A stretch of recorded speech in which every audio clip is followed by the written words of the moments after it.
Bienvenue dans une nouvelle vidéo. Aujourd'hui, on a décidé de vous parler d'amour parce que j'ai eu une petite frénésie romance. Donc j'ai enfin rattrapé Marie en termes de lecture de romance. Donc on s'est dit qu'on allait pouvoir vous faire une petite vidéo recommandation avec plein de styles de romance différentes. Tout à fait. Pas de fantaisie en tout cas. Oui, voilà, pas de romantaisie, juste de la romance. Bah c'est parti.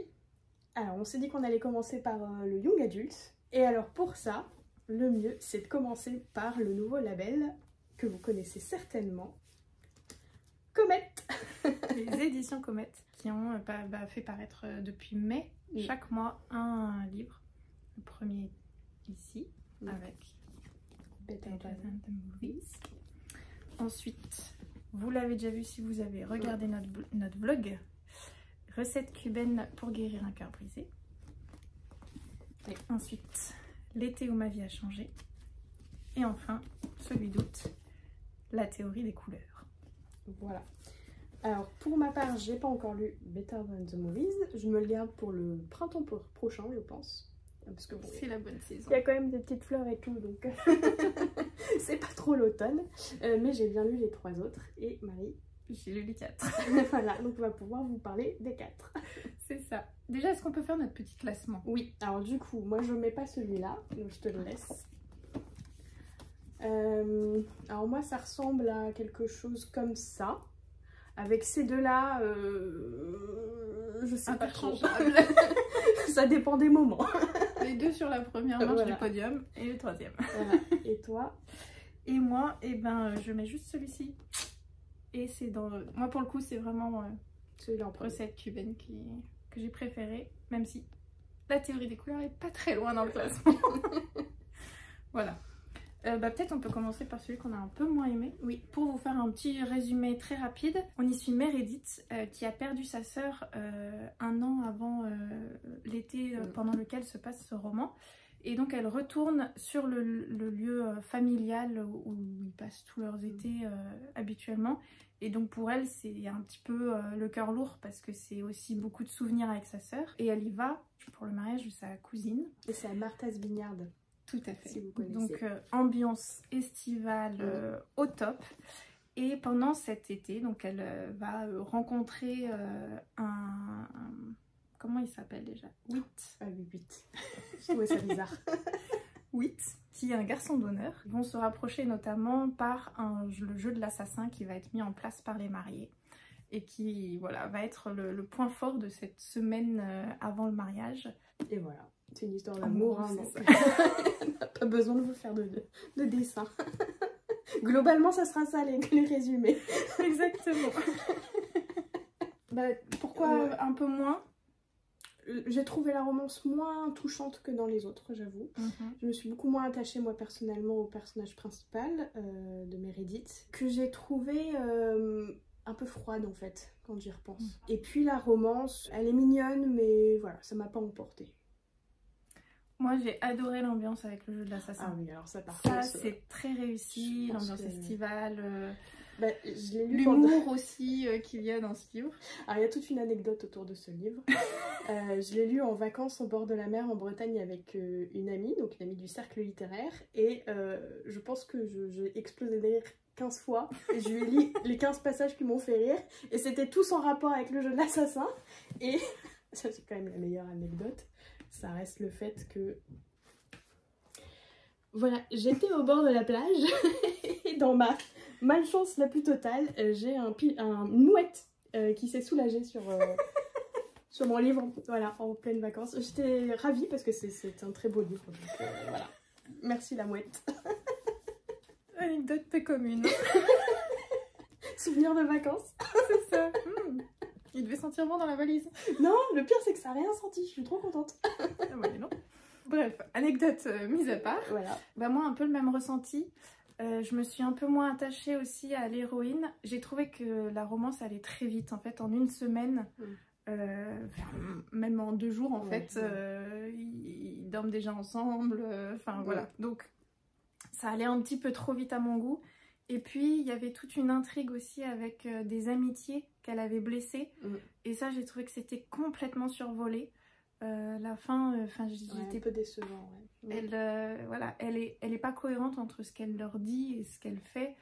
Et du coup, la résolution à la fin, c'est pas hyper convaincante selon moi. Mais voilà, ça restait quand même une chouette lecture estivale qui se lit tout seul et qui, voilà, je crois que c'est divisé chaque jour en fait de la semaine.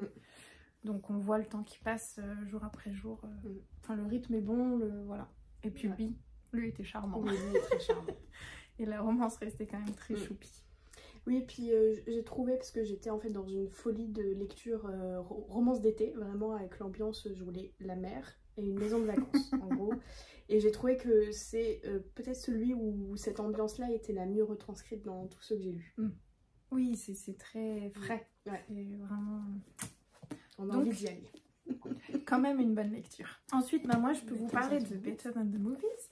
On y suit Liz Buxbaum, qui est une grande fanat de comédie romantique. Donc c'est le cliché de la fille romantique à souhait, qui s'habille avec des petites robes un peu vintage fleuries, etc. Tout ce que j'aime. Et il se trouve que son ancien crush revient dans la ville où elle est. Et donc elle se dit, allez, let's go, c'est le moment, je vais y aller, je vais reconnecter avec lui et puis en faire mon petit ami pour le bal de promo. Sauf que c'est sans compter sur son charmant et exécrable voisin qui s'appelle Wes Bennett. Vous aurez remarqué aussi la petite référence Jane Austen, Orgueil et Préjugés entre Liz et Wes Bennett. On aime, ils se titillent tous les deux, mais... on sent qu'il y a quand même des atomes crochus dès le départ. Voilà, et puis il y a toute une histoire aussi de deuil aussi, parce qu'elle a du mal à faire son deuil de sa mère. Donc voilà, il y a plein il y a tout ça qui se joue dans ce livre. C'est hyper frais, c'est chouchou à souhait, très très sympa, et toutes les petites références comédie romantique, parfait. C'était juste ce qu'il fallait. On a l'impression de suivre une comédie romantique téléfilm. Pas de Noël, mais en tout cas dans la même vibe. Et c'est parfait. Il y a juste ce qu'il faut de romance, moi comme je les aime, sans forcément aller on couche ensemble. Donc voilà. Et de façon générale, Comet, c'est chouchou. À chaque fois. Tout à fait. Alors ensuite, la théorie des couleurs. Alors là, on suit Tilly, et on a un double point de vue, et on suit également Oliver. Alors Tilly, elle habite aux États-Unis et elle est TDAH et elle va passer l'été en Europe avec sa sœur qui a une marque de vernis écolo, tout ce que vous voulez, et qui va faire le tour des grandes villes d'Europe pour essayer de vendre son vernis. Donc elle va embaucher Tilly en tant que stagiaire et la mère de Tilly espère fortement que ça va aider sa fille à se décider d'aller à l'université et de faire les bons choix professionnels, sauf que Tilly, elle a l'esprit un peu plus libre que ça. Et Oliver, c'est un garçon qui vit à Londres et qui est, lui, autiste et qui est passionné par les couleurs, d'où le titre, la théorie des couleurs, et qui compare chaque couleur qu'il rencontre dans la nature à des couleurs Pantone, c'est assez drôle à lire, et qui est lui bien ordonné, bien carré, et qui va se travailler également pour la sœur de Tilly. Donc ils vont se retrouver tous les deux, ils vont avoir une rencontre un peu rocambolesque, et puis après ils vont se retrouver. Et voilà, ils sont complètement différents, et en même temps sont tous les deux neurodivergents, avec, voilà, ils rentrent pas dans les cases de la société. Et donc c'est comment s'en sortir dans une société qui vous laisse pas forcément la place. On a tout au long du roman une très belle évolution, je trouve, de Tilly, qui est très touchante, qui est très drôle et qui est vraiment toute mignonne. Et puis Oliver, lui, qui est bien carré, et c'est une très belle histoire d'amour, je trouve. Ouais. Parce que c'est très drôle en fait, parce que lui se rend pas compte qu'il se tombe amoureux, et puis elle tombe amoureuse tout de suite. Qu'est-ce qui se passe? Je vais mourir. Je fais une crise cardiaque. Non, t'as juste le cœur qui s'emballe parce que t'es amoureux. C'est trop choupi. Voilà, donc c'était vraiment trop chou. Vraiment, personnellement, j'ai vraiment adoré. Vraiment. C'est très très beau, et il y a toute la réflexion avec les relations familiales de Tilly avec sa sœur, avec sa mère, qui ont toujours eu beaucoup de mal à la comprendre, parce qu'elle a des réactions en fait qui sont pas habituelles à cause de son TDAH. Et en fait, même s'il y a de l'amour entre elles, Tilly, elle se sent comme déconnectée parce qu'elle a l'impression que sa mère, ni sa sœur, enfin, en tout cas ses proches ne l'accepte pas comme elle est. C'est ça, ou n'essaie pas en tout cas de la comprendre, mais plutôt essaie de la changer pour qu'elle devienne normale ou pour pas qu'elle... pour qu'elle rentre dans des cases en fait. Oui, exactement. Et du coup, elle, ça la rend folle complètement. et elle est contre tout ça, mais elle est tellement attachante. Vraiment, en fait, elle part dans tous les sens. Oui, c'est très drôle. Elle fait des bourdes qui sont à mourir de rire. Il y a un truc avec des sabots, j'étais là, mais jusqu'au bout, jusqu'au bout. Il y a des scènes hyper rocambolesques, mais elle est tellement fraîche. Et en fait, elle nous explique tout ça, vu que c'est de son point de vue, que du coup, on la suit, on se dit, mais qu'est-ce qu'elle fait? Mais en même temps, on la comprend et elle est tellement attachante. Enfin, vraiment, c'est un bonheur de la suivre. Et pareil pour Oliver, en fait.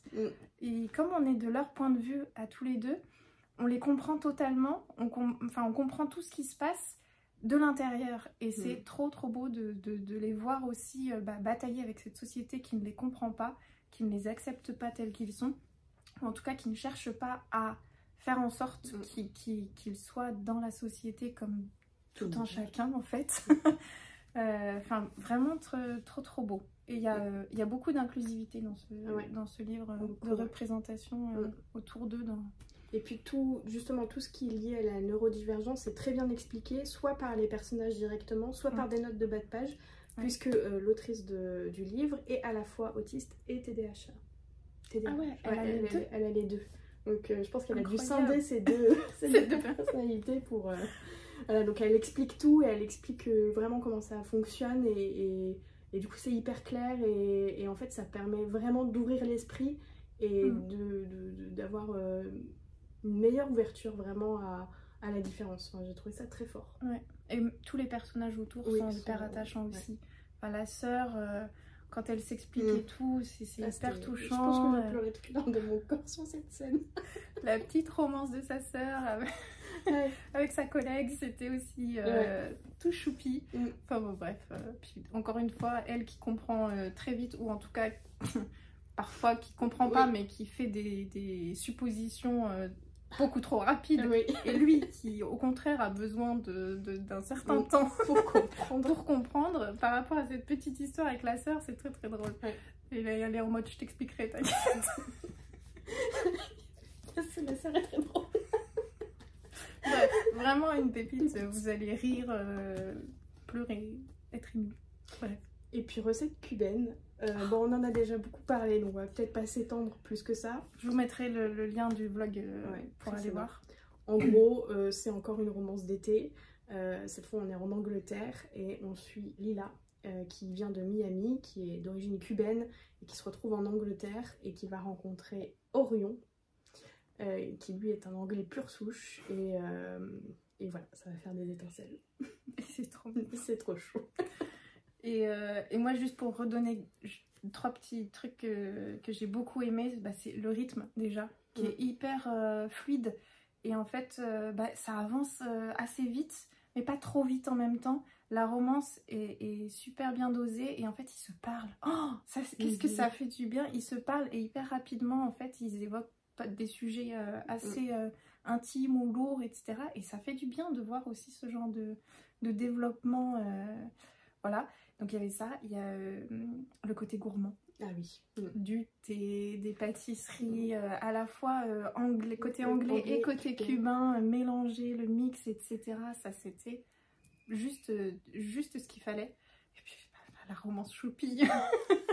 Et lui, jusqu'au bout qui est parfait, avec qui dit des très beaux messages jusqu'au bout et des choses modernes et douces et très belles. Et puis vraiment une belle vision de l'amour. Voilà. Donc voilà, recette cubaine. Gros coup de cœur. On attend le tome 2, Comète. Oui, s'il vous plaît. Alors ensuite, on vous en a déjà parlé aussi, puisqu'on l'avait lu en lecture commune dans un vlog.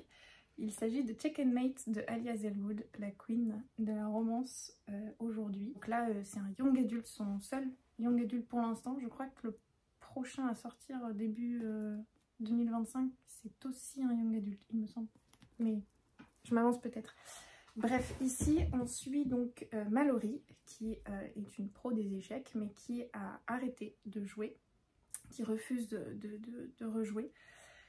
Et bon, pour aider une amie, elle va quand même accepter de faire une compétition à un moment donné pour une association caritative. Et elle va se retrouver à jouer contre Nolan, qui est champion du monde en titre d'échecs. Et bah, forcément, l'histoire va commencer à partir de là.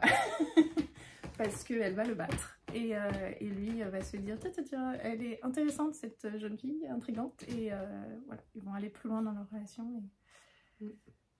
Et voilà, il y a tout ce qu'on aime chez Ali Hazelwood, c'est-à-dire de la représentation, du féminisme, un milieu très macho, patriarcat, plus. Et elle lui fout un gros coup de pied et puis elle nous met du féminisme dans tout ça avec un personnage ouais, en couleur. Pépite. Et je parle pas forcément d'elle, mais de lui. Voilà, et puis une romance. Une belle romance. L'histoire de la famille aussi qui est très belle avec les deux sœurs. Tout à fait. De Mallory qui sont très drôles et voilà, avec une histoire de famille un peu compliquée et voilà, un beau cercle familial. Ouais, des scènes très drôles et assez touchantes aussi. C'est vrai. Elle a fait des références très récentes. C'est ça. Et puis tout l'univers des échecs. Moi j'avoue que les échecs, alors ça fait très longtemps que j'y ai pas joué, mais j'en faisais un petit peu quand j'étais à l'école. Et ça m'a fait trop plaisir de retrouver cet univers qu'elle a super bien, je trouve, en tout cas, développé.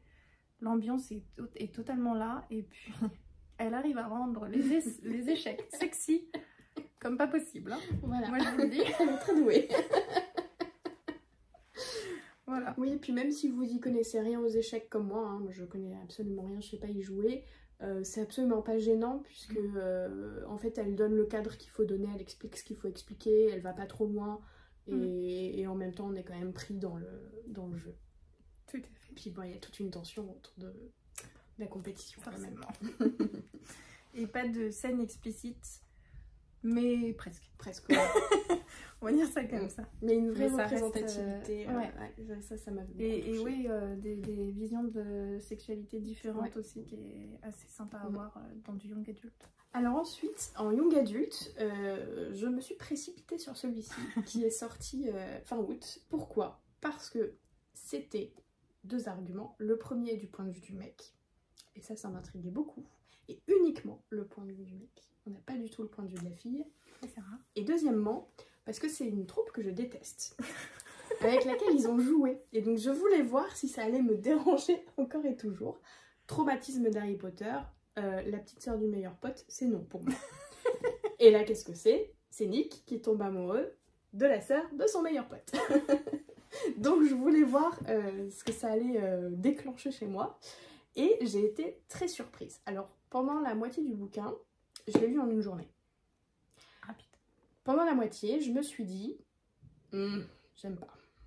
J'aime pas le message, j'aime pas ce que ça dit, mais je sens qu'on va le dénoncer en fait. Donc j'ai continué à lire et c'est exactement ça, c'est ce qui s'est passé. Sur la fin, on l'a dénoncé. Alors, je vous explique. On suit du coup Nick, qui est au lycée et qui a ses deux meilleurs amis, Carter et Austin. Et c'est donc la petite sœur de Carter dont il va tomber amoureux. Et tout le chapitre est organisé, en fait les titres de chapitre, c'est des règles. Donc la règle numéro 1, Bro before Rose, donc en gros les frangins avant les putains. Vous comprenez pourquoi est-ce que ça a commencé à me déranger. Et en fait, chaque chapitre, voilà, c'est une règle, la règle des bros, le code des bros. Donc en gros, des mises en situation de ce qu'un mec est censé ne pas faire ou faire pour être un vrai mec. Voilà, donc on est dans vraiment le masculinisme dans toute sa splendeur. Donc ça m'a beaucoup dérangée, mais en même temps, il est quand même très chou, Nick. Et j'ai bien compris qu'en fait on allait casser ce code, parce qu'en fait tout au long du roman on comprend bien que la vision de ces garçons, de ces mecs, sauf de Carter justement, qui est assez intéressant pour ça, est assez, voilà, est assez antiféministe. En fait ils n'ont pas conscience que la façon dont ils parlent et la façon dont ils agissent a des conséquences négatives pour les femmes et les filles qui les entourent, en gros. Et donc Nick va ouvrir les yeux là-dessus. Et c'est ça qui va être dénoncé. Donc il y a une romance, mais dans le fond, le vrai sujet c'est plutôt ça, plutôt que la romance. J'ai été un peu déçue parce que je m'attendais à un truc tout chouchou de la part de Nick, et je l'ai pas trouvé suffisamment chouchou dans sa façon d'être. Heureusement après j'ai lu la théorie des couleurs et... Tu avais ta dose de chouchoutis. Oliver. Mais quand même j'ai trouvé le roman très intéressant parce que du coup il s'adresse aux garçons également, au lycée, et qui vient détricoter certaines choses, certaines paroles qui peuvent être dites, et faire ouvrir les yeux sur ce que ça peut avoir comme conséquence de dire les frangins avant les putains. Voilà. On n'aime pas trop cette phrase. On n'aime pas trop. Et ben il se rend compte qu'effectivement elle est pas cool. Voilà, donc c'était bien fait, mais je pense que l'écriture n'était pas assez mature et que ça aurait pu être encore mieux. Mais cependant, je trouve que pour un premier roman, parce que c'est un premier roman issu de Wattpad, c'est quand même très très bien, c'est bien écrit, c'est fluide. Je me suis posé des questions sur la traduction, parce qu'il y a des moments j'avais un peu l'impression que c'était un peu trop typé années 2000 dans les mots qui étaient utilisés. Mais peut-être que c'était comme ça dans la version aussi américaine, j'en sais rien. Voilà, donc pas un coup de cœur, mais quand même une très bonne lecture et quelque chose, enfin un ovni. Je n'avais jamais lu de livre comme ça qui s'adressait comme ça aux garçons. Et aux filles. C'est aussi pour les filles quand même. Et moi je vais finir ce tour de Young Adult avec un drame. Je vous le présente comme ça parce que il faut le voir comme ça, c'en est un. Il s'agit de Instructions for Dancing de Nicolas Yoon, que j'ai ici en poche, donc il existe aussi en grand format, mais il est sorti en poche parce qu'il date un petit peu. Et ça a été un énorme coup de cœur.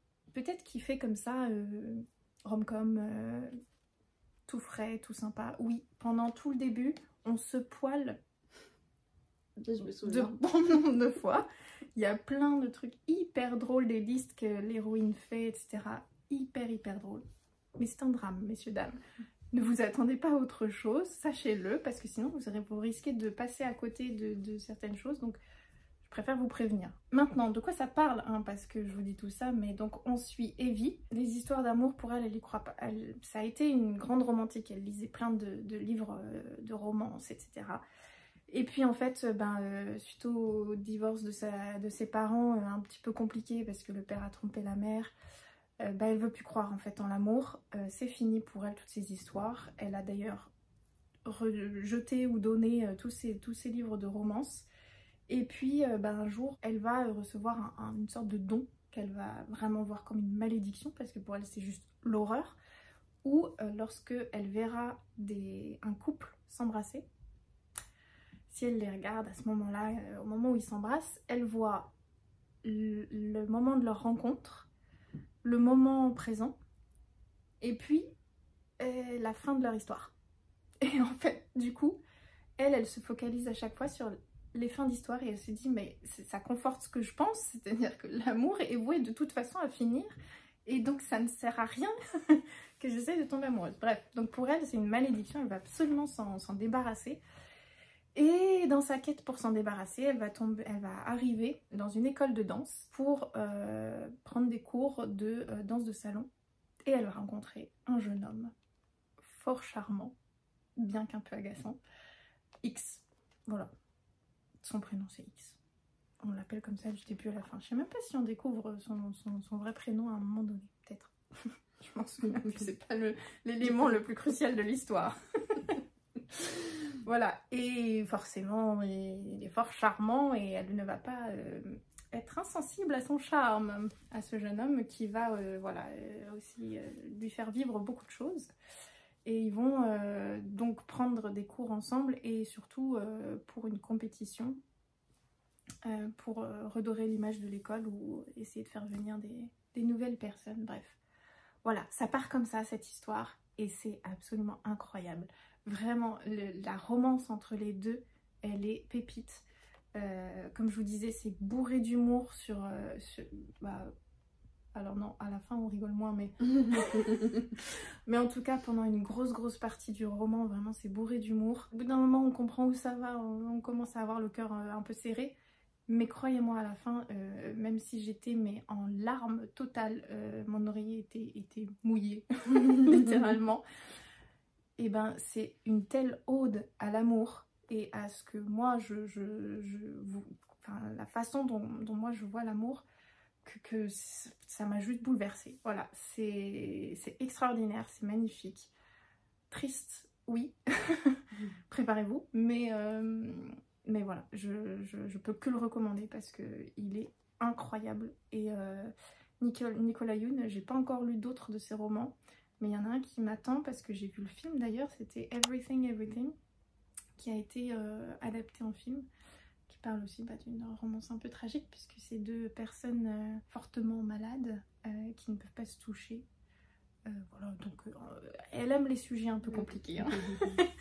Mais c'était tellement bien écrit dans celui-ci et bien fait que j'ai hâte de découvrir ses autres romans. On passe à l'adulte avec la Queen encore, Alia Hazelwood. Il y en a un troisième là que vous voyez pas, que j'ai pas encore. Love Theoretically. Et il y a même un quatrième qui va sortir en fin d'année, je crois, qui est un recueil de nouvelles. Ah oui, il y a aussi celui-là. Oui, en romance contemporaine. Hein, parce qu'il y a aussi sa romance Beat It, Bride. Qui sort dans une semaine, quelque chose comme ça. Donc quand cette vidéo sortira, elle sera sûrement sortie. Mais là on se concentre sur j'ai envie de dire les 4 parce que je les ai lus les 4 moi.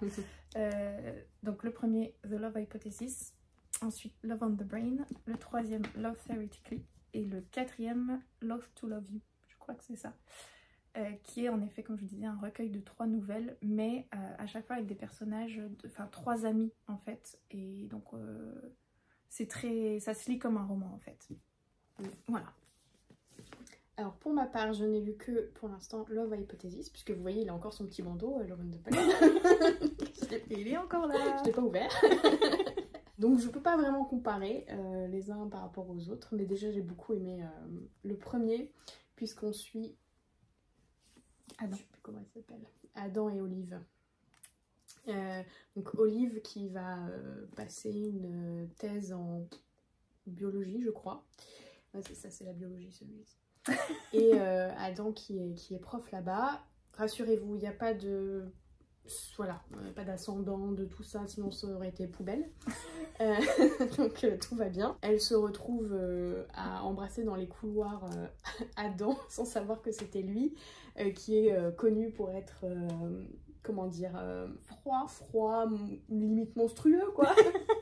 Mais très beau. Voilà, en fait, elle a besoin d'un alibi, et donc du coup, ils vont faire semblant de sortir ensemble, c'est du fake dating. Et ben un peu comme avec Chicken Mates, l'idée c'est de parler de féminisme, d'aller dans des milieux très machos, très masculins, et puis de mettre un grand coup de pied dedans et de mettre en avant tous les problèmes qu'il y a dans ces milieux. Et avec un love interest masculin qui justement est à l'opposé de tout ça. Voilà. Et ça... Ouais, elle arrive à faire exactement ce qu'il faut faire. C'est ça. Donc là on est vraiment dans de l'adulte, c'est smutty. Oui, et plus ça va, plus c'est smutty dans ces livres. Je verrai comment je m'en sors dans les suivants. J'avoue que j'ai un peu ouvert grand les yeux. Parce que celui-ci pour moi il y a une scène très longue, mais il n'y en a qu'une. Non, il y en a une deuxième. En fait, elle était terminée, je me suis dit c'est fini. Et puis ils enchaînent sur une deuxième qui est beaucoup plus courte. Oui, mais du coup, pour moi, ça faisait une. Et du coup, voilà, je pensais que j'en étais sortie, puis je replongeais dedans. Et puis le pire... Parce que comme on replonge tout de suite, du coup, pour moi, ça faisait une. J'ai aussi une anecdote à ce sujet. C'est que j'étais en train de lire, et puis à un moment, il est question d'une langue. Je vous laisse deviner quoi, comment et en quelles circonstances. Et à ce moment-là, il y a Charlie, mon chat, qui s'approche et qui fait... C'était beaucoup trop... voilà. L'imagination, elle était partie, là. Voilà, j'ai beaucoup ri. Bon, et dans celui-ci, il y en a un petit peu plus. Et alors, dans Love Theoretically, il y en a vraiment... Pour moi, il y en a beaucoup. Mais ça reste encore supportable pour mes critères à moi. Parce que moi, je peux vous faire mon top 3. Bon, les nouvelles, pour moi, il est en dessous, hein, il est un peu différent. Donc, j'ai du mal à le mettre en comparaison des 3 autres. Mais les 3 autres, pour moi, mon préféré, c'est Love Theoretically. Ensuite, c'est Love on the Brain. Et ensuite, c'est The Love Hypothesis. Voilà, je ne saurais pas vraiment dire pourquoi exactement, mais je pense que c'est un attrait des Love Interest qui grandit au fur et à mesure que j'avance dans mes lectures d'Ali Hazelwood. Bref, dans celui-ci, du coup, on est plutôt dans un univers NASA. Alors, moi et la science, ça fait 46 000. Hein, donc... Il y a des petites fusées sur celui-là et sur là, il y a des éprouvettes. Voilà. Tout ce que je sais, c'est que les 3 sont dans des milieux scientifiques. Voilà. Mais pour moi, que ce soit de la physique, de la science, la NASA ou autre... D'ailleurs, c'est un peu un prétexte. C'est la science. Voilà. Elle développe pas tellement le côté... un petit peu quand même. On sent qu'elle connaît le sujet à chaque fois.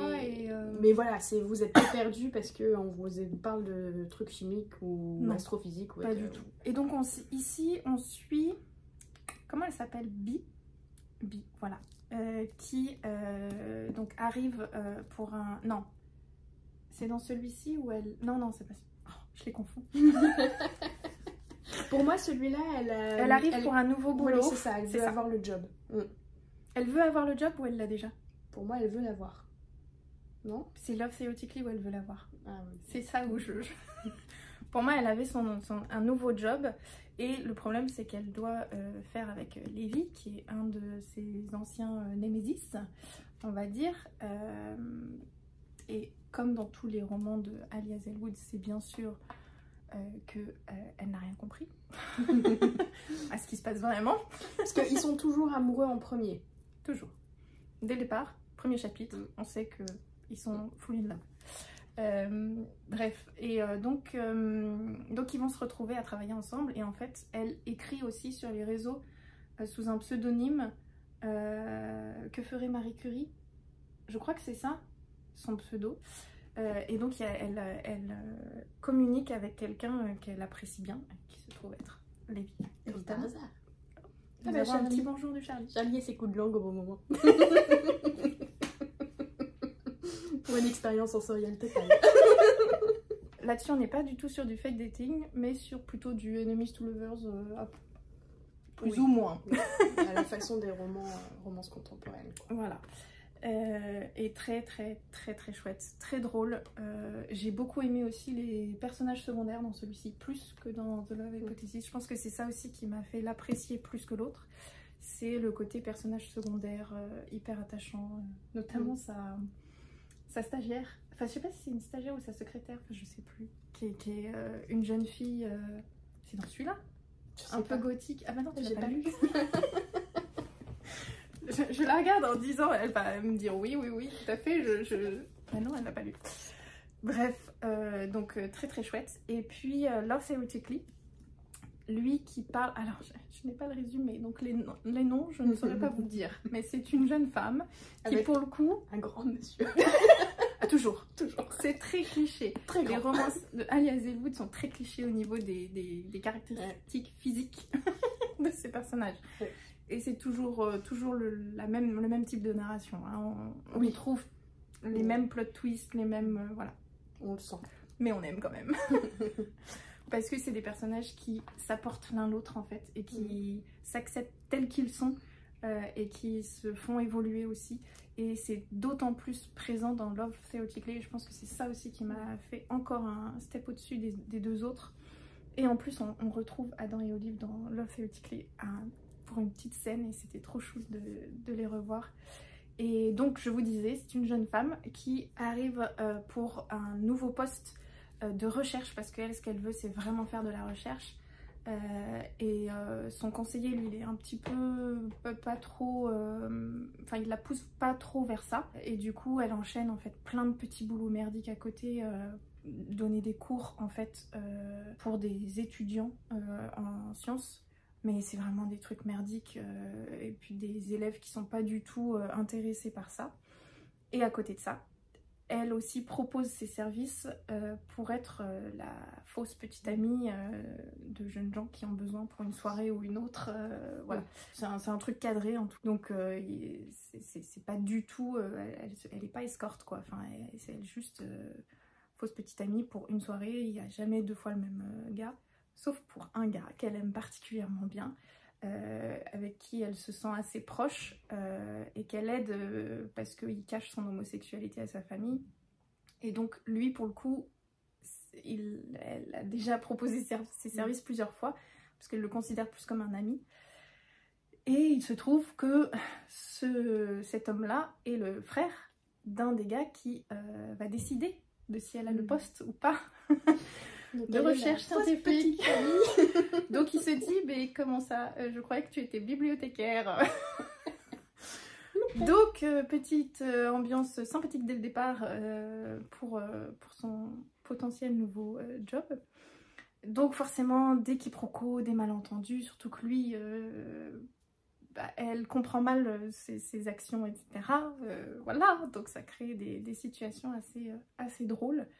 Bref, très très sympa aussi, vraiment j'ai beaucoup aimé. Et dans ce que je disais juste avant de faire le résumé, dans Love Theoretically, j'aime vraiment beaucoup la façon dont ils s'aident tous les deux à voir leurs défauts, leurs qualités, et puis à se comprendre en fait eux-mêmes, comment ils fonctionnent, etc. Oui, parce que, truc très peu réaliste, dans les romances d'Alia Zellwood, les mecs comprennent tout de suite le fonctionnement des jeunes femmes avant elles-mêmes. Ça n'arrive jamais dans la vraie vie. C'est vrai que c'était assez absurde ce qui se passait. Ça n'arrive jamais, hein. Si vous ne dites pas les choses, ils ne comprennent pas. Enfin, en tout cas dans mon expérience. Donc voilà. Mais on aime le voir dans les livres. Voilà. Non, mais parce que c'est nos fantasmes. Voilà, c'est exactement ça. C'est des mecs écrits par des femmes. Qu'ils les comprennent avant elles-mêmes. Voilà, mais ça reste... Enfin moi, j'aime vraiment beaucoup toutes les romances d'Alia Zellwood. Je suis d'ailleurs en train de lire Bride et je me régale pour l'instant. Et le quatrième avec les nouvelles, je l'ai beaucoup aimé. On retrouve vraiment toujours l'ambiance, les personnages de Alia Zellwood très incarnés, très... qui ont des personnalités vraiment abouties, je trouve. Mais comme il y avait 3 histoires, il y avait 3 fois plus de smut. Et comme c'était des histoires courtes... Ça va 3 fois plus vite. Ça va, oui. Et en même temps, non, c'est bien fait. Parce qu'il y a vraiment...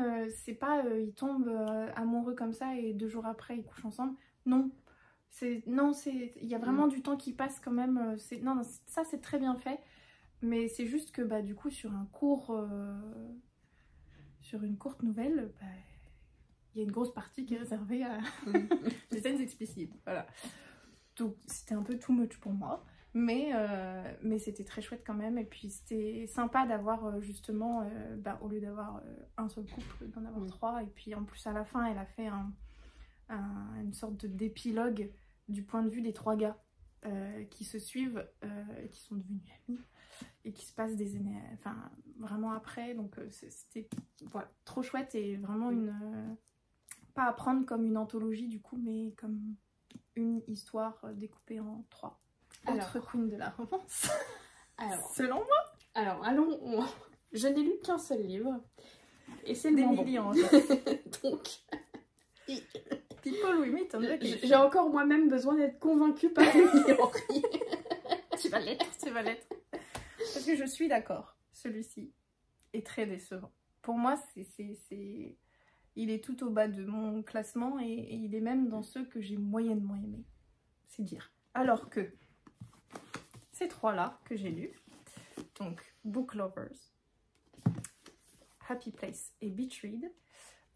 Book Lovers qui n'est pas encore traduit en français, on l'espère. Je l'espère. S'il vous plaît, traduisez-le. Et Beach Read qui est déjà traduit en français, il s'appelle Comme dans un roman d'été. Et Happy Place qui est en français ici. Ouais, qui est sorti cette année. Qui est sorti chez Hauteville.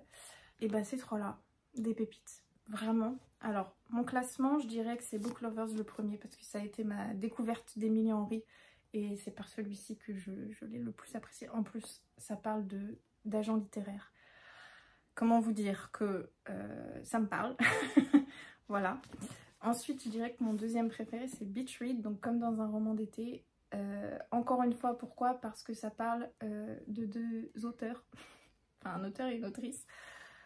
Voilà, encore une fois, une thématique que j'apprécie particulièrement, plus de tout le reste. Et le troisième, Happy Place. Mais tous les trois sont des beaux coups de cœur. Et Happy Place qui est une trope que je ne pensais pas aimer. Mais écoutez, je l'ai aimée ici. C'est la trope de la seconde chance. Ouais, moi, je suis pas convaincue encore. Il faudrait que je teste. Alors peut-être teste d'abord un de ces deux-là. Avant de te lancer dans Happy Place, si tu n'aimes pas cette trope-là. Comme ça, tu connaîtras un petit peu. Je continue pas ma déception. Mais je pense quand même que tu vas l'apprécier.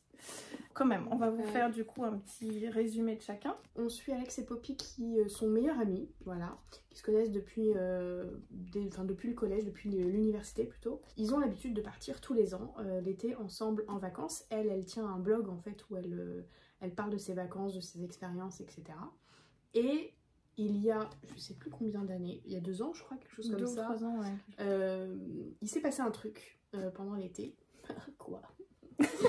Et depuis, ils ne partent plus en vacances et ils ne se parlent plus. Sauf que Poppy, Alex il lui manque et elle se retrouve à le recontacter. Bref, vous connaissez les appels malheureux. Et ils repartent ensemble en vacances. Et donc pendant tout le roman, on va alterner le aujourd'hui et il y a 10 ans, il y a 9 ans, il y a 8 ans, on va remonter le temps pour comprendre ce qui s'est passé et quelle est leur relation et leur amitié, etc. Et voilà, en gros, c'est une romance. Moi, je dirais qu'en fait, on remonte le temps, pas tant pour comprendre ce qui s'est passé, mais pour voir leur histoire défiler, en fait. Parce que si on se dit qu'en effet, les passages dans le passé, c'est pour comprendre ce qui s'est passé, non. Oui, c'est vraiment leur histoire à eux, en fait. Parce que, en fait, ce qui s'est passé, c'est pas rocambolesque, c'est pas assez évident. Hyper plot twist. Voilà. Et alors pourquoi est-ce qu'il m'a pas trop plu? Enfin, j'ai passé un très bon moment, je l'ai lu très vite, j'avais envie de savoir, j'avais envie d'aller à la fin, ils étaient quand même mignons tous les deux, etc. Mais ce que j'ai pas trop apprécié, alors c'était aussi ma première expérience de romance adulte, maintenant que j'y pense.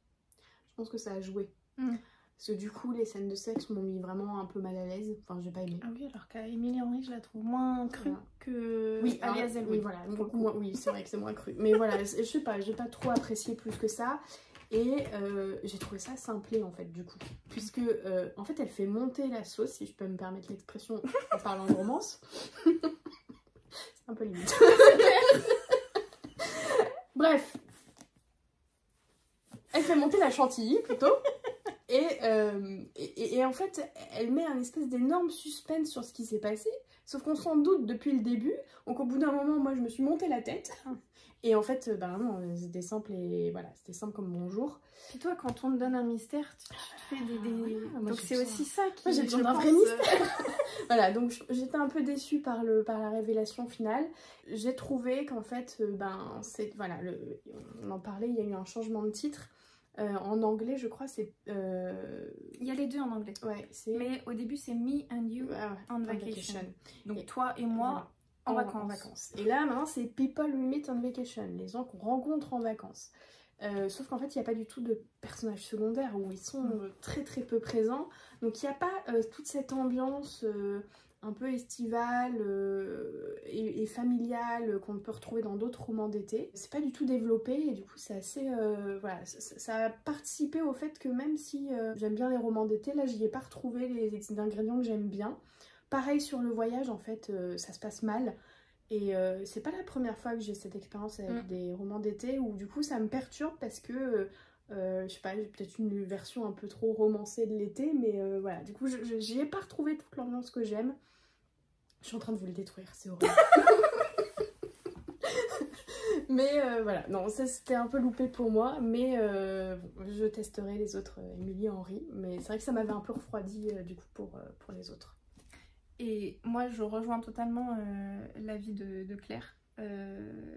En fait, j'ai vraiment pas retrouvé tout ce que j'avais aimé dans Book Lovers, parce que je l'ai lu en deuxième, celui-ci, et j'étais très déçue. Alors, je trouve que les personnages sont très attachants. Ça, on retrouve l'humour un peu d'Émilie Henry, même s'il est moins fort, je trouve, dans celui-ci que dans les autres. Et il touche plus à l'absurde dans celui-ci que par rapport aux autres, je trouve, personnellement. Mais en tout cas, oui, il n'y a pas du tout d'ambiance et de personnages secondaires dans celui-ci. Alors qu'il y en a dans quasiment, oui, dans tous les autres, en fait. Peut-être un peu moins dans Beachweed, mais en tout cas, il y a vraiment... je sais pas, des thématiques aussi qu'elle aborde qui sont vachement plus poussées et pas que de la romance. Alors que là, non, il n'y a que ça en fait, il y a que ça et je trouve que l'évolution des personnages n'est pas hyper intéressante non plus. Parce qu'elle fait une petite évolution qui est un peu intéressante sur son rapport au travail. Oui. Mais voilà. C'est pas non plus fantastique ou magnifique, génial, révolutionnaire où je me suis dit assez moderne. Je me dis bon, c'est sympa. C'est ça. Bon. Ça reste une lecture sympa. Voilà. Moi je crois que j'ai mis 3 étoiles. Je sais plus. En fait je pense que sur le coup j'étais un peu... voilà, j'avais envie d'aimer. Et puis en fait avec le temps je me suis dit non en fait c'était pas vraiment je t'avais survendu Émilie Henry avec Book Lovers aussi. Et donc pour vous parler très rapidement de Book Lovers, on suit Nora et Charlie. Donc Nora qui est une agent littéraire qui suit notamment une autrice de romance à succès, vraiment très gros succès. Et Charlie qui est un éditeur. Et donc ils vont se rencontrer parce que Nora veut vendre le nouvel ouvrage de son autrice à cet éditeur, sauf qu'elle va être très froidement reçue, hein, disons-le. Cet entretien va être une catastrophe. On comprend très vite pourquoi, hein, ne vous inquiétez pas. Et on aime les deux personnages, très rapidement aussi. Et en fait, ils vont se retrouver sur leur lieu de vacances après. Donc elle qui est vraiment une citadine pure souche, qui adore la ville et qui n'est pas trop campagne. Donc là, arriver à la campagne pour l'été, bon, c'est juste pour l'été, tout va bien. Mais du coup, c'est très drôle. Elle a vraiment un caractère à mourir de rire. Rien que le prologue. Le prologue, j'étais conquise. Je pense que j'étais en week-end avec des amis. J'ai dû leur lire tout le prologue à voix haute parce que tellement ça me faisait mourir de rire. Et vraiment... voilà, ça me parlait. Donc ça c'est pour le pitch de base et forcément il va y avoir une romance qui va se faire. Et ils vont découvrir que finalement, même s'ils ont fait un mauvais départ, il y a peut-être beaucoup plus d'atomes crochus qu'ils n'y pensent. De l'attention aussi, hein, parce que sinon c'est pas drôle. Et je trouve que dans les livres de Émilie Henry, elle gère très bien l'attention. L'attention sexuelle, bah, sauf dans le People with Me. Encore une fois, mais bon, bref, on ne reviendra pas sur cette déception. En tout cas, voilà, j'ai adoré ce livre, à la fois pour les thématiques autour des livres, autour de l'édition, tout ça.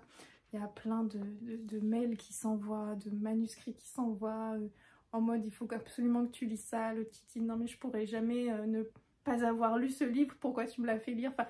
des trucs à mourir de rire qui moi m'ont beaucoup parlé parce que c'est même si aux États-Unis c'est pas tout à fait le même métier éditeur, il y a quand même des choses que je voyais qui me parlaient. Et puis vraiment leur romance est incroyable. Ce que j'aime et ce qui se retrouve dans les deux autres dont je vais vous parler après, dans les romances d'Émilie Henry, c'est qu'ils ont des personnalités hyper développées, hyper approfondie et en fait ils apprennent à se connaître l'un l'autre, enfin l'un apprend à connaître l'autre mais la personne elle-même apprend aussi à se connaître à travers la relation qui se tisse entre les deux et c'est incroyable. Et dans celui-ci il y a aussi toute une histoire avec sa sœur parce qu'elle est en vacances avec sa sœur et j'ai beaucoup aimé aussi la relation qu'elle a avec sa sœur et son mari. Je crois qu'elle est mariée. Et donc il y avait aussi toute cette histoire de personnage secondaire.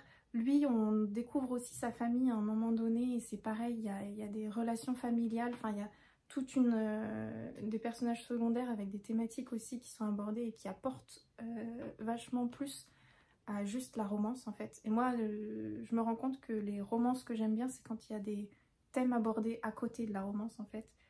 et que c'est vraiment intrinsèquement lié dans l'histoire et que leur relation leur fait ouvrir les yeux sur différentes relations qu'ils peuvent avoir avec d'autres personnages en fait. Bref, gros coup de cœur de celui-ci. Ensuite, donc cet été, j'ai dévoré Happy Place en un week-end. Enfin, c'était, voilà, j'arrivais plus à le lâcher. Je partais quand même avec un petit a priori parce que, comme je vous ai dit, trope de la seconde chance, j'étais pas sûre d'apprécier. Et en plus, j'avais eu cette déception de People We Meet on Vacation. Donc, je ne savais pas si ça allait être du niveau de Book Lovers ou de People We Meet. Et bah, ça a été plutôt une tendance Book Lovers. Ici, on suit Harriet et Win, qui ont toujours formé le couple idéal. Voilà, dans leur groupe d'amis, c'était vraiment le modèle du couple. Et le problème, c'est qu'ils se sont séparés et que bah, leur petit groupe d'amis se retrouve pour l'été comme d'habitude. Alors elle s'était dit qu'elle allait y aller la première semaine et pas la deuxième, et puis que lui allait y aller la deuxième et pas la première, comme ça ils se croiseraient pas. Mais en même temps, ça mettrait pas de là au là, parce que les amis ne sont pas au courant qu'ils se sont séparés. Sauf que elle arrive et en fait, il est là. Et elle est en mode « Qu'est-ce que tu fous là en fait ?» Donc petit malaise, et elle se rend compte rapidement qu'en fait, il n'a pas trop eu le choix d'être là, parce que deux de leurs amis leur annoncent qu'en fait, ils vont se marier à la fin du week-end, ils veulent faire un truc hyper intime juste entre eux, mais c'était pour célébrer l'amour, et puis parce que elle, donc qui va se marier, ne croyait pas trop au mariage, mais de les voir, ce couple de modèles, se fiancer et puis être toujours ensemble, ça l'a donné envie de passer le cap.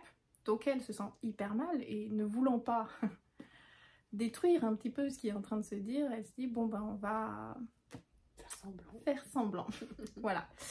Donc déjà, je trouve que de placer un peu le contexte comme ça, parce que pareil, j'avais pas tout ce contexte, là je vous ai décrit un petit peu plus que ce qu'on a en quatrième et ce que j'avais eu moi comme écho. Je trouvais bizarre qu'ils fassent semblant pendant tout un été. Bon déjà c'est pas tout un été, c'est une semaine je crois, ou...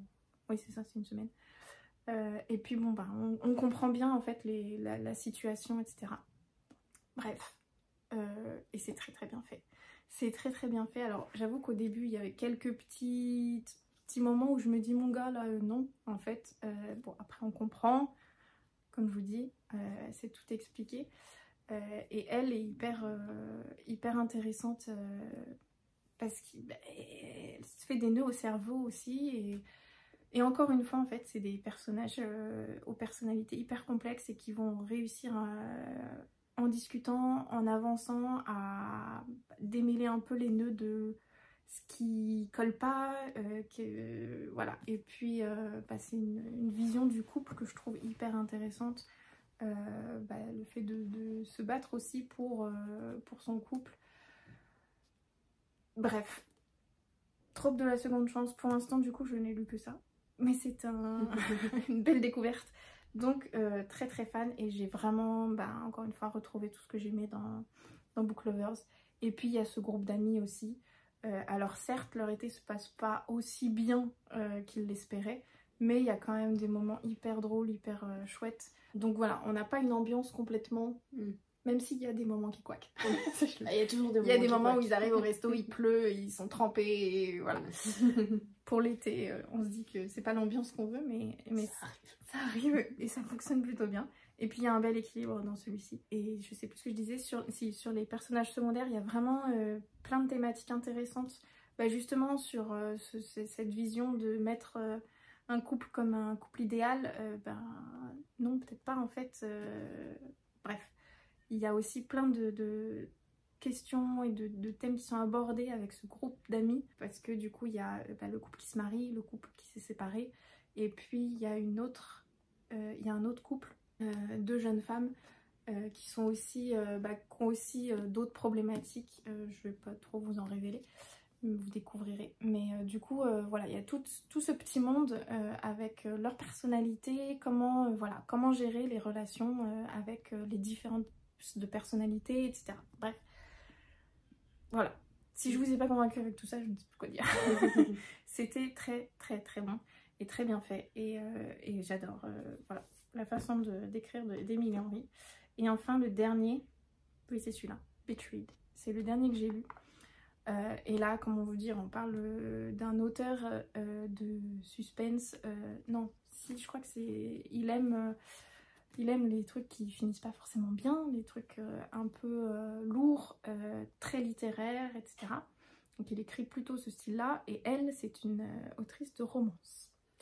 Voilà, donc elle a toujours senti que lui, il la prenait un peu de haut, que la romance, c'était un peu ta petite romance qui se finit toujours bien, et cuicui les petits oiseaux. Cuicui Cuicui les petits oiseaux. Mais en fait, c'est peut-être un peu plus... Quand ils discutent vraiment, voilà, ils vont s'ouvrir aussi. Et en fait, donc l'histoire, ils vont se retrouver l'un à côté de l'autre pendant les vacances, vraiment voisins, genre sur le balcon, ils se voient quoi. Ou même quand ils sont à l'intérieur de leur maison, ils voient à l'intérieur de l'autre. Bref, parce qu'elle a une histoire aussi, donc c'est January et Gus. Elle a une histoire aussi un peu lourde à côté qu'on découvre tout de suite dès le départ. C'est que elle apprend à la mort de son père qu'en fait il avait eu une affaire avec une jeune femme avec qui potentiellement il avait une maison ailleurs. Donc voilà, un peu double vie, et elle, c'est le père qu'elle idolâtrait, elle comprend pas et puis elle peut pas avoir de réponse puisqu'il est mort. Bref, sujet du coup un petit peu lourd aussi en fond, mais tellement bien abordé. Et vraiment, voilà, entre la romance, l'histoire familiale avec son père et cette femme qui se trouve être pas dans la ville de son lieu de vacances, puisque c'est la maison, la fameuse maison que son père avait avec cette jeune femme. Bref, tout ça fait qu'il y a quand même plein de sujets abordés, et je pense que c'est le livre où on développe la personnalité des personnages au fur et à mesure de manière... plus on découvre, on se dit « Ah ok, ça y est, j'ai compris son caractère. Ah bah non, il y a encore autre chose derrière, etc. » Et on creuse, on continue à creuser jusqu'à la fin. Et c'est tellement beau, et c'est tellement... je crois que la fin m'a un peu fait pleurer par rapport à l'histoire avec son père, justement, son père, sa mère, et puis voilà, toute la situation. Bref, c'est hyper beau, hyper touchant. En plus de ça, on y parle d'écriture, de process d'écriture. Oui, parce que ils vont se donner un challenge tous les deux, c'est que lui écrive une histoire qui finisse bien, et elle, qu'elle écrive une histoire un peu glauque, un peu où il y a des trucs un petit peu difficiles, en tout cas, voilà. Et bref, je vous dirai pas comment tout ça va finir, mais c'est très beau, très bien fait. Bref, lisez Emily Henry, surtout ces trois-là, vraiment des pépites. Alors ensuite, dans ma folie romance d'été, bord de plage, machin, j'ai trouvé d'occasion chez Gibert L'infini entre nous, chez Hachette Roman. Alors, Hachette Roman, normalement c'est du roman young adulte. Moi je le classe en adulte. Voilà, personnellement, je trouvais qu'il n'y avait pas vraiment les critères du young adulte et les sujets du young adulte. Il y en a quelques-uns, mais pas suffisamment pour vraiment le classer en young adulte pour moi. Alors, attention, accrochez-vous bien, parce qu'après je vais vous parler d'un autre roman qui a à peu près le même pitch, mais ça m'a pas du tout dérangé. Donc là on suit Violette qui a, je sais pas quel âge elle a exactement, je crois qu'elle a autour de 22 ans, 23 ans dans le roman. Et pendant 18 ans, elle a passé ses étés dans une maison en bord de mer. Et cette maison était partagée entre deux familles, et notamment la famille de Will. C'était les meilleurs amis parce que sa mère connaissait le père de Will. Ils travaillaient ensemble, et puis voilà, leur famille était très proche. Ils ont acheté une maison et puis se retrouvaient tous les étés. Et elle a des très très bons souvenirs dans cette maison.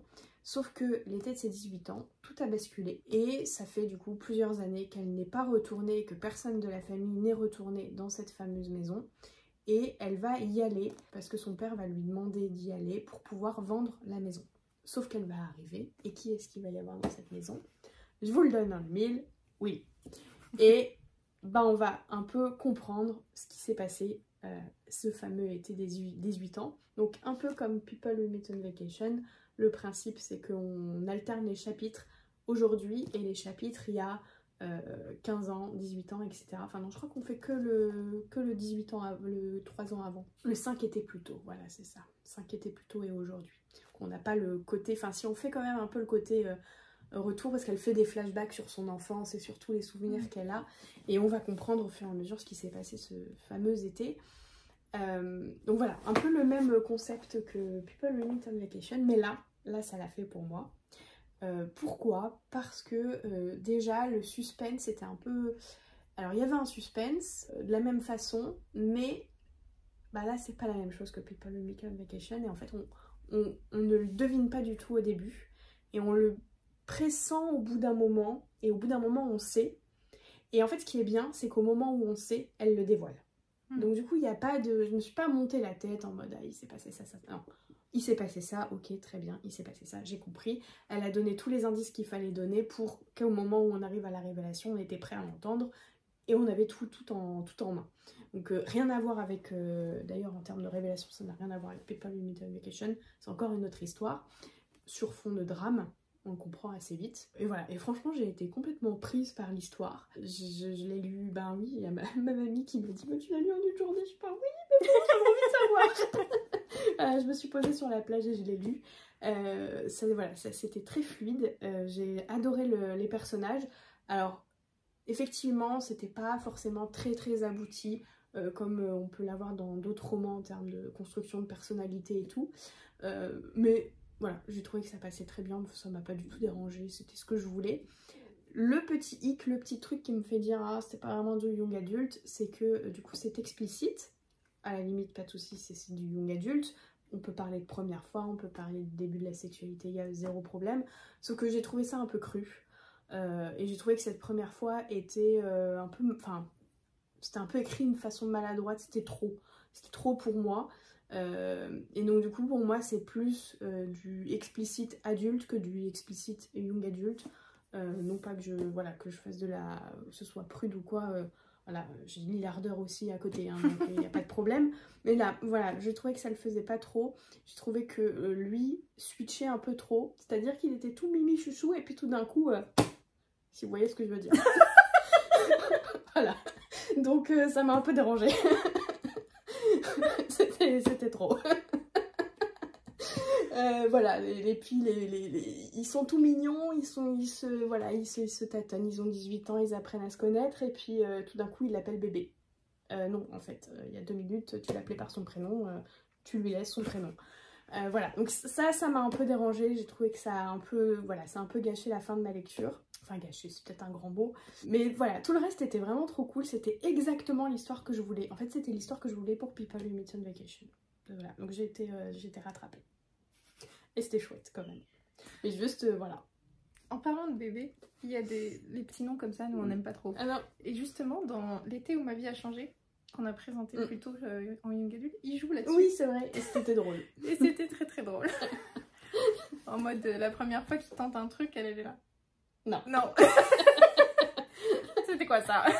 Bah là, du coup, ça devient un jeu, mais c'est drôle. Voilà. Alors, pour rester dans les romances d'été, moi j'ai lu You With A View de Jessica Joyce, ici dans la collection poche des éditions BMR, donc Ito. Et donc ici, alors déjà j'ai trouvé la couve hyper chouette, très sympa, bonne ambiance. On y parle de Noël qui adore la photographie, mais après des déboires, elle a complètement abandonné cette voie professionnelle et elle est allée dans un boulot un peu plus, disons, classique, mais qui l'emballait pas non plus trop. Et en fait, il se trouve qu'elle est au chômage, est revenue chez ses parents, là, donc voilà, pas grand chose qui va. Et elle retrouve dans les affaires voilà, du grenier ou autre, une photo de sa grand-mère avec un homme qui n'est pas son grand-père. Et là, elle se dit, mais qui est cet homme? Et donc, elle va, voilà, avec tout le talent qu'elle a pour faire des photos et des montages vidéo, elle va faire une petite vidéo de tout ça et le poster sur TikTok en disant si jamais vous connaissez qui est cet homme, n'hésitez pas à me le dire, nanana. Et c'est comme ça qu'un jour elle va recevoir un texto en disant oui c'est mon grand-père. Et là elle se dit oh il faut que je le rencontre, et bon du coup elle va un peu creuser toute cette histoire et vouloir rencontrer à la fois le grand-père et puis le petit-fils qui l'a contacté, sauf qu'il se trouve que ce petit-fils c'est un gars qu'elle détestait au lycée je crois, voilà, qui s'appelle Théo, donc le petit-fils de Paul. Je vous passe plein de détails etc, mais ils vont finir par aller en road trip pour vivre en fait un peu le road trip que sa grand-mère et Paul avaient initialement prévu comme lune de miel, mais ils ne se sont jamais mariés, donc ils n'ont jamais fait ce road trip ensemble. Et voilà, pour repartir un peu sur les traces de sa grand-mère et puis pour entendre son histoire avec Paul de la bouche de Paul, elle va partir en road trip avec Paul et avec ce petit-fils qu'elle va devoir se coltiner, Théo. Sauf que on sait exactement comment ça finit, et puis dès le départ elle le présente comme hyper sexy et très très attirant, et quand il me touche c'est très compliqué de ne pas avoir des frissons. Voilà, donc on est sur ce niveau là de relation dès le départ, donc on sait tout de suite comment la romance va se développer. Voilà, j'ai trouvé ça très chouette. J'avoue que on me vendait un road trip, une histoire aussi intergénérationnelle avec l'histoire de la grand-mère qui allait se développer, et puis aussi sa passion de la photographie, parce qu'il se trouve que Paul était plutôt photographe professionnel. Donc voilà, il y avait tout ça, et en fait j'ai trouvé que c'était trop presque centré sur la romance et sur l'attirance plus particulièrement entre les deux personnages. Voilà, donc j'ai trouvé que, alors certes ça reste en fond ce road trip, il y a plein de moments où on les voit prendre des photos dans des lieux différents, en plus c'est un peu des lieux que j'ai eu l'occasion de visiter moi personnellement, car j'ai déjà fait des road trips aux États-Unis. Mais voilà, c'était pas assez à mon goût, et à chaque fois c'était toujours recentré sur la tension entre les deux personnages, etc. Et au bout d'un moment j'avais qu'une envie, c'est que il n'y ait plus de tension là, et voilà, scène explicite, on y va à banco, et puis on enchaîne et on fait évoluer un peu plus l'histoire après. Bon, ça arrive hein, à peu près au milieu du bouquin, et en effet il y a un peu plus d'histoire après, mais ça reste quand même très très centré sur la romance.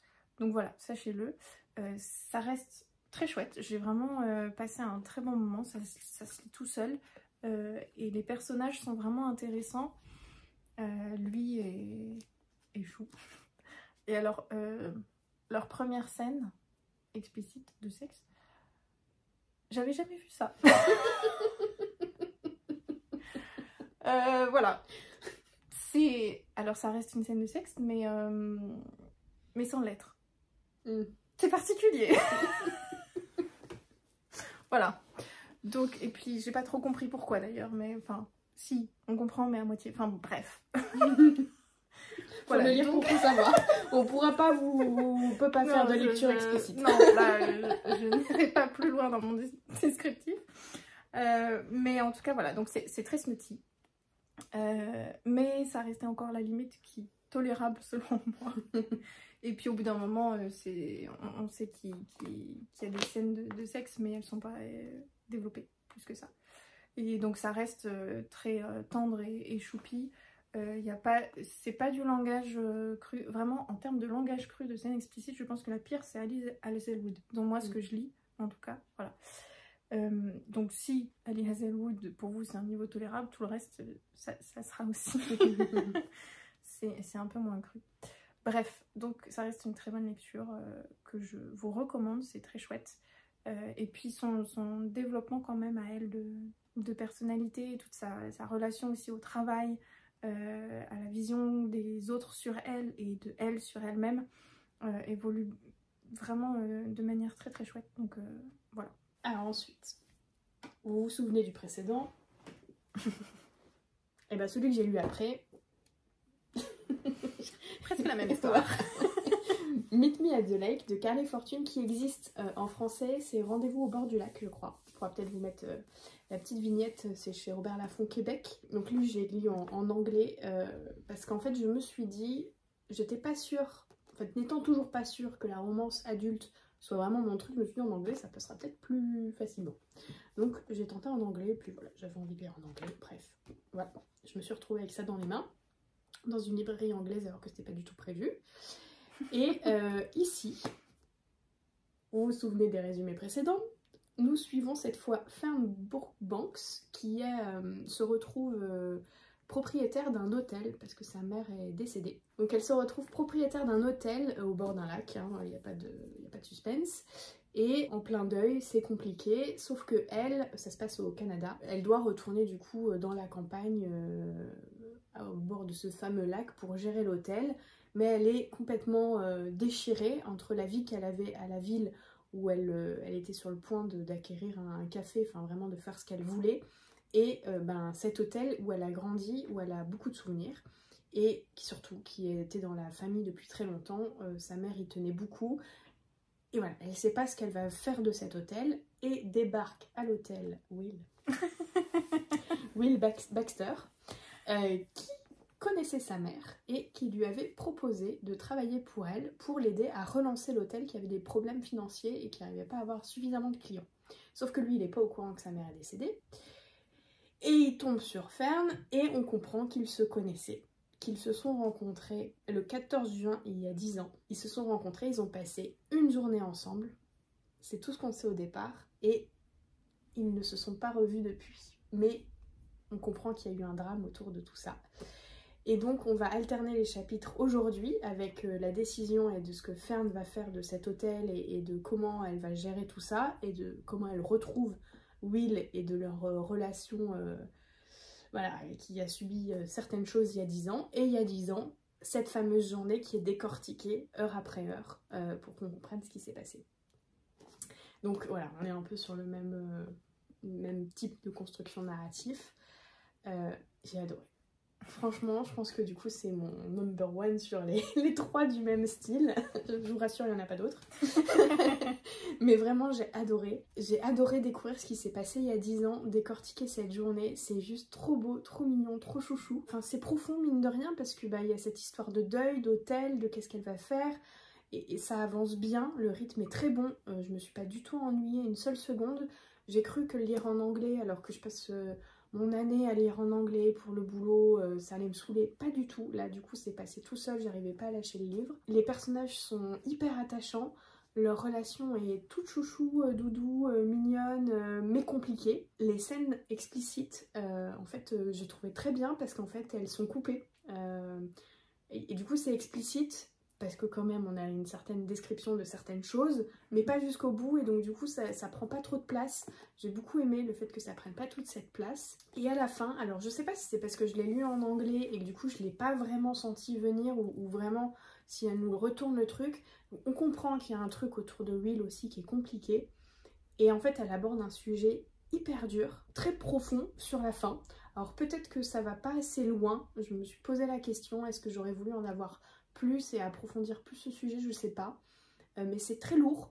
Et donc du coup, il y a une vraie ouverture aussi à la... je peux pas vous le dire. Mais voilà, ça ouvre des perspectives et je l'ai trouvé très très très intéressant. Et après avoir lu, je me suis dit j'ai envie de lire le premier qui est Every Summer After, qui a été traduit par... Tous nos étés. Ouais, quelque chose comme ça. Vous le verrez sur la vignette. Voilà, surprise. Parce que vraiment, j'ai adoré l'ambiance. Et voilà, j'ai retrouvé l'été que je voulais, le mystère que je voulais, voilà, les sujets compliqués, etc. Vraiment, un beau coup de cœur. Enfin, je m'attendais pas à ça. Et puisque bon, voilà, j'étais passée par certains déconvenus jusqu'à maintenant. Et là, vraiment, ça m'a ouvert les perspectives. Et je me suis dit, je fonce vers les romances, il n'y a pas de souci. Et moi, je vais terminer les romances adultes avec The Cheat Sheet de Sarah Adams, qui est paru ici chez J'ai lu. Moi j'ai la version brochée, mais il existe aussi une version reliée, collector, avec un jaspage et tout ça, tout ça. Et là, on suit Brie Camden, qui elle est ballerine et qui est prof de danse, parce elle n'a pas réussi à avoir une carrière en tant que danseuse professionnelle. Et Nathan Donaldson, qui lui est quarterback et vedette d'une célèbre équipe de football américain. Donc lui, pour le coup, qui a vraiment réussi à être professionnel dans le milieu du sport. Ce sont les meilleurs amis du monde. Mais peut-être que tous les deux, ils veulent plus. Et d'ailleurs, on le sait dès le départ. Que oui, tous les deux, ils veulent plus. Voilà, donc la base de l'histoire, c'est ça. Et puis ça se développe. Et puis, oui, il y a aussi une histoire de fake dating, parce qu'à un moment donné, il va se passer quelque chose et ils vont devoir faire semblant d'être ensemble. Sauf que peut-être que ni l'un ni l'autre ne veut faire semblant. Bref, vous avez compris le pitch, hein. Je vais pas vous faire de dessin, comme le fait Nathan avec son équipe. C'est très drôle. C'est très, très drôle. C'est extrêmement cliché. Vraiment, je n'ai jamais rien lu d'aussi cliché. Pour vous dire, elle s'appelle Brie. Il fait des jeux de mots avec le fromage. On en est à ce niveau-là. Voilà. Genre mon petit fromage préféré ou je sais plus quoi. La première fois, je me suis dit pourquoi il dit ça, et après j'ai compris qu'elle s'appelait Brie. Voilà. Donc on en est là. Voilà. Donc moi, tout le début, vraiment, Claire peut en témoigner. Je la spoilais sur tout ce qui se passait au début parce que c'était tellement cliché que j'avais besoin de partager mon hilarité. Et pour autant, j'ai passé un très bon moment avec cette lecture qui, vraiment, ça se lit tout seul en une soirée. Je crois que je l'ai lu en une soirée ou 2 soirées.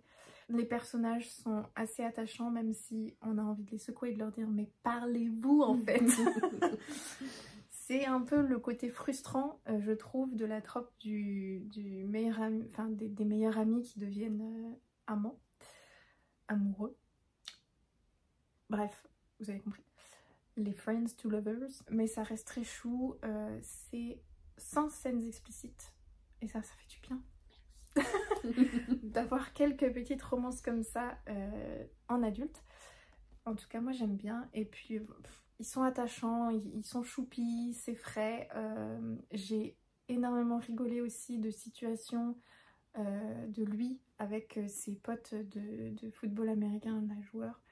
Parce que c'était drôle, c'était pas du tout réaliste. Parce que quand j'imagine des footballeurs américains, j'imagine pas cette mignonitude, si vous voulez. Mais bon, écoutez, là ça fait du bien, c'est frais, c'est... voilà.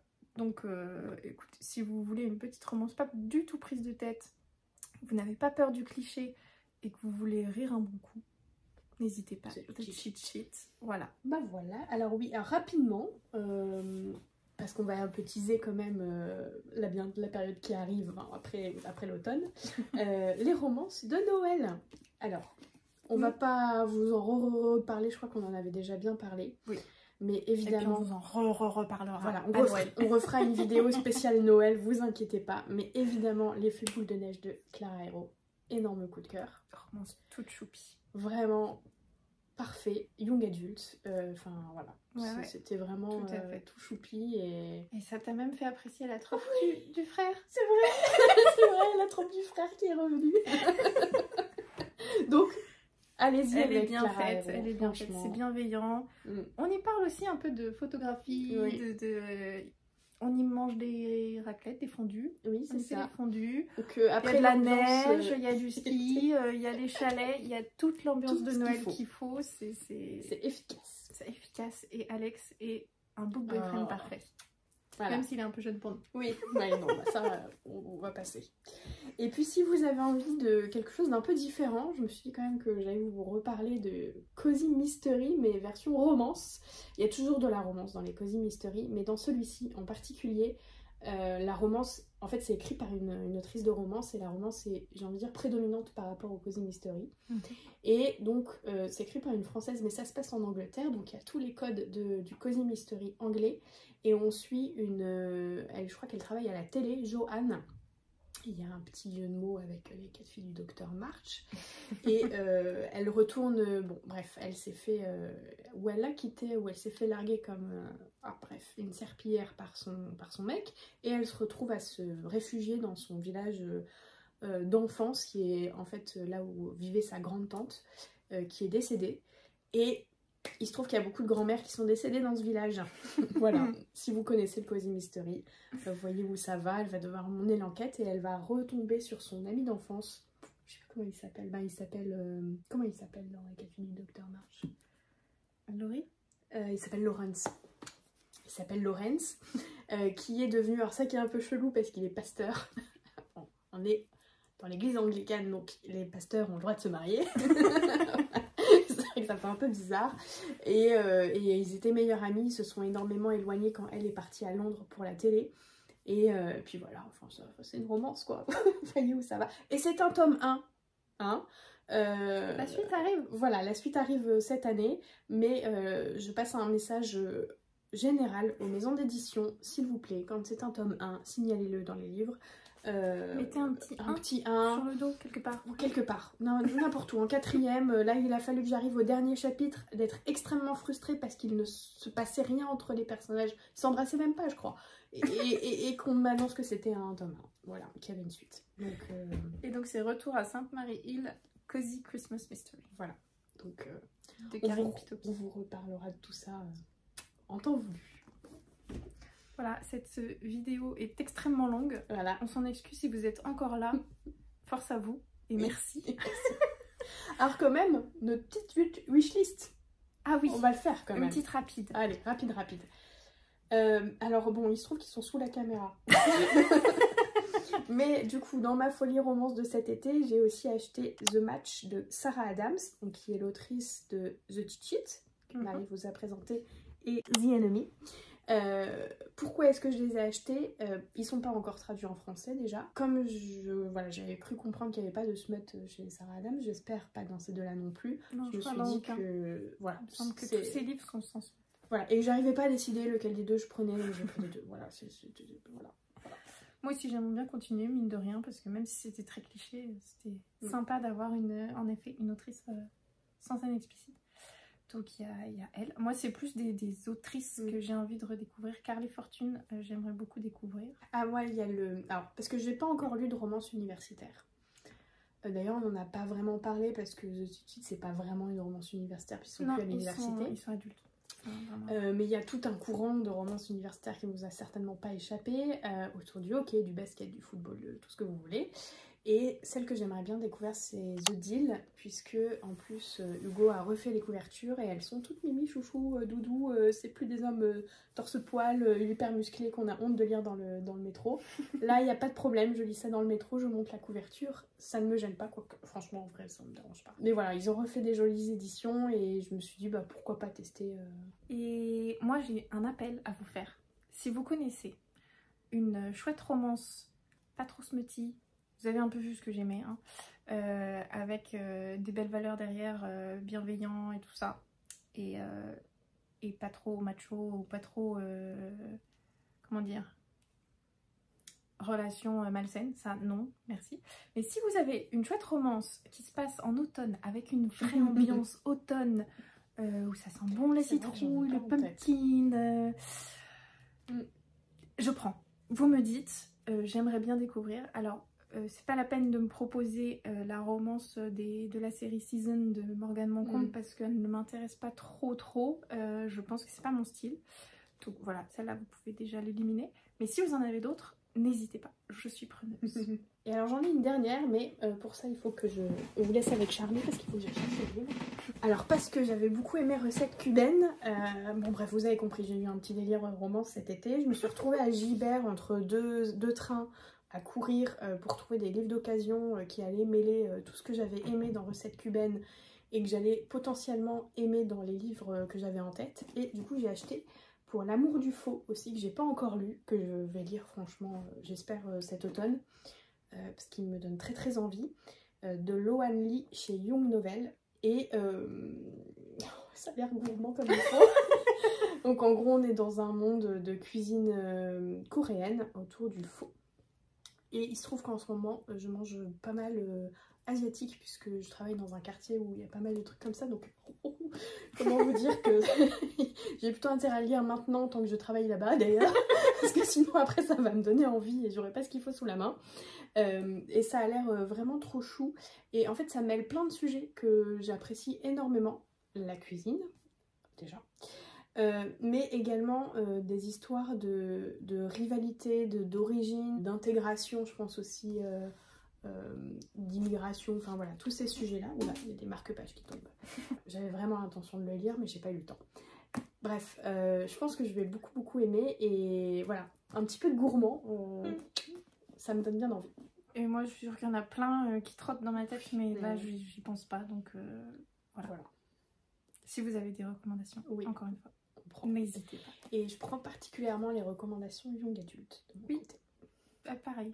Parce que j'en ai finalement pas tant que ça. En fait, ça me fait peur les romances young adulte, parce que j'ai des critères beaucoup plus forts en young adulte qu'en adulte, qui font que pour l'instant, il n'y a que les éditions Comet qui m'ont vraiment convaincue. Quoique, c'est pas vrai. Parce que chez PKJ, la romance d'été de Marissa Meyer, Instant Karma, était très chouette aussi. Et juste pour la petite anecdote, il se trouve que je fais en ce moment des lectures pour Slalom, et je fais des lectures de romance pour Slalom. Donc il y a d'autres livres que j'ai en tête qui sont en anglais, mais je peux pas trop parler. Et il y en a quelques-uns là où je me dis, bon, s'ils les traduisent, j'en parlerai avec plaisir. T'es en train de lire Océan? Oui, tous les éditeurs se mettent à la romance, et Slalom l'a fait avec du coup Océan qui vient de paraître. Voilà, qui est une belle brique et qui est...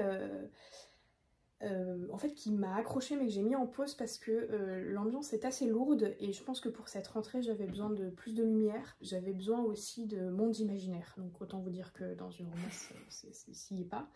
Et on suit Adam, qui est le contexte est un peu flou, mais qui en gros est dans un lycée ou une école un peu particulière, parce que c'est pour intégrer l'université, à intégrer des choses assez prestigieuses.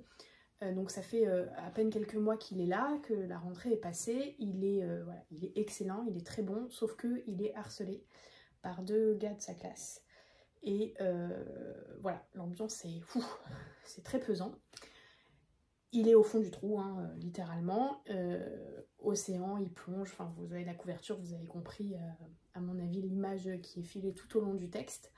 Et un jour il rencontre Théo qui fait du basket, qui est un garçon hyper lumineux, avec qui il va bien s'entendre, mais surtout qui va lui présenter un garçon qui s'appelle Jian, enfin je sais pas comment ça se dit, Jian peut-être, qui est aussi un mec qui fait du basket et qui se trouve être dans sa classe, et il va être complètement hypnotisé par ce fameux Jian. Et voilà, donc là c'est une romance MM, c'est vrai qu'on n'en a pas du tout présenté des romances MM ou FF. C'est pas ce qui m'attire, donc c'est vrai que j'en lis jamais. Oui, moi c'est assez rare aussi. Sauf dans des univers de fantasy. Voilà, donc là vous avez une romance MM, et voilà, j'ai lu juste le début, mais en tout cas c'est voilà, c'est très enfin voilà, on aborde des sujets qui sont assez difficiles, c'est très explicite. Voilà, je précise d'ailleurs, le label de Slalom est plutôt new adulte que réellement young adulte. Vous êtes prévenus, mais j'ai hâte de continuer parce qu'il y a un truc très hypnotisant dans cette histoire. Et en fait, en tant de pages, parce que c'est pas écrit si gros que ça à l'intérieur, je me demande où on va aller et comment elle va construire son histoire. En tout cas, c'est une histoire qui a été... d'après ce que j'ai compris, publié sur Wattpad, et qui avait eu un très gros succès. Et voilà, mais ça a été un très gros coup de cœur pour Slalom, donc très curieuse de le terminer. Voilà, cette vidéo est beaucoup trop longue, donc on va vous dire au revoir en vitesse. Vous pouvez commenter, vous pouvez nous donner toutes vos recommandations de romance, vous pouvez mettre des petits cœurs si vous voulez pas... de toutes les couleurs. Voilà. Ou même non, des oranges et des jaunes là pour la saison d'automne qui arrive. Et puis on va vous laisser là, on va vous souhaiter des lectures pétillantes. Et de jolies rencontres d'encre et de papier. À bientôt. À bientôt.